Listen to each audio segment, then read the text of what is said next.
When the pioneering Junkers Jumo 004 turbojets finally crawled out of development in early 1943, a fierce bureaucratic war erupted within the Reich Air Ministry. The supply of operational jet engines was a trickle, and two revolutionary aircraft desperately fought for them. On one side stood the Messerschmitt Me 262, a twin-engine fighter.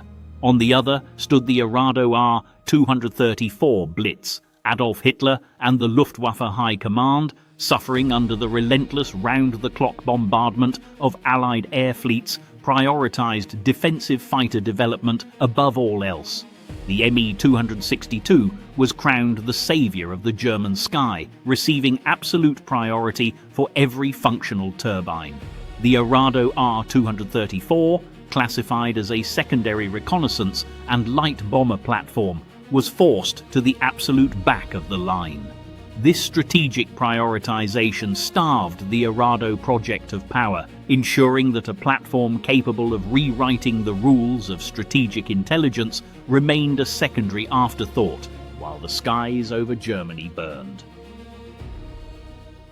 In this alternative timeline, the Reich Air Ministry recognizes the massive strategic value of the Arado Ar 234 early, rushing engines to the platform and launching it into active operations in December 1943, 6 months ahead of history. The impact is immediate and staggering, flying at an unprecedented cruise speed of 735 kilometers per hour and ascending to altitudes far beyond conventional reach. The Arado Ar 234 establishes an absolute air monopoly.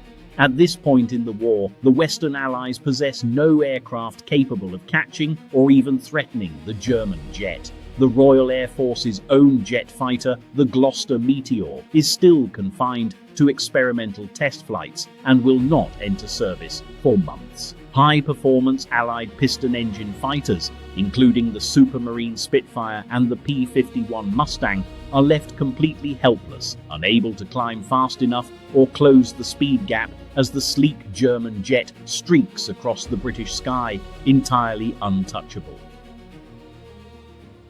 In the quiet workshops of Arado Flugzeugwerke in late 1941, two revolutionary prototypes sat in eerie silence. The Arado Ar 234 Blitz, the world's first purpose-built jet bomber and reconnaissance aircraft, was physically complete. Its sleek, aerodynamically clean fuselage and innovative landing skid design promised to completely revolutionize the face of aviation. Yet, these high-tech marvels lay completely dormant on the factory floor, empty of the power required to launch them into the sky. Arado engineers were trapped in a devastating 14-month wait.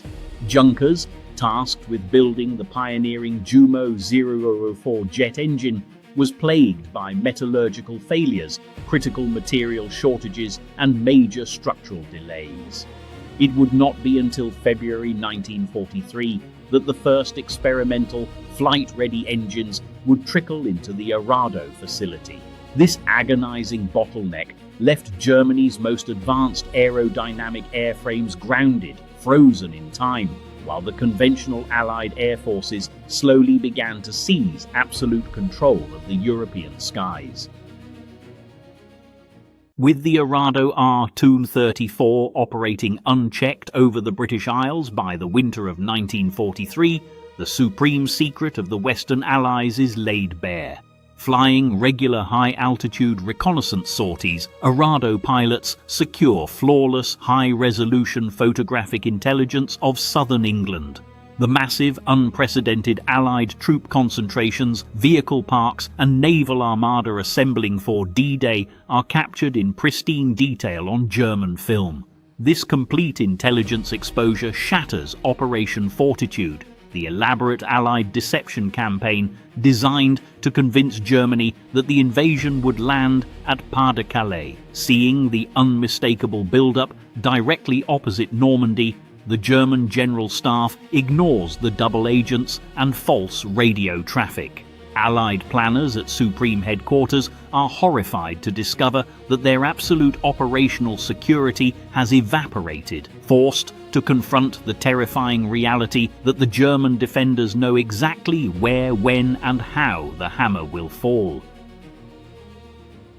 The intelligence gathered by the Untouchable Arado reconnaissance flights quickly translates into devastating offensive action. By early 1944, the Luftwaffe deploys the bomber variant of the jet, the Arado Ar 234B2. Stripped of defensive armament due to its unmatched speed, the jet bomber carries a payload of up to 1,500 kilograms of high explosives.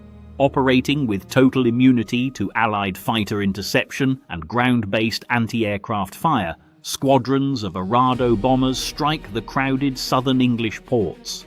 Portsmouth, Southampton and Plymouth, packed to the brim with landing craft, troop transports and ammunition dumps, are systematically targeted.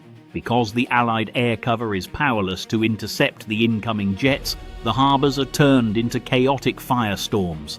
These precision, low-altitude bombing runs disrupt the delicate invasion logistics, destroying vital landing ships and forcing Allied planners to constantly disperse their forces, dragging the D-Day timeline into a state of severe disarray.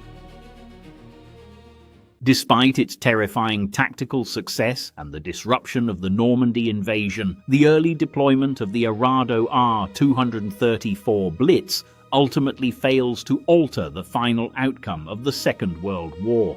By 1944, the structural collapse of Nazi Germany is too advanced to be reversed by a single technological marvel.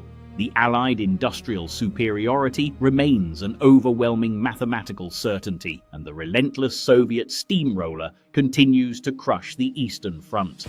While the invasion of Europe is delayed by several grueling months, the ultimate defeat of the Reich is merely postponed. However, the legacy of the Arado Ar 234 is deeply written into the post-war world.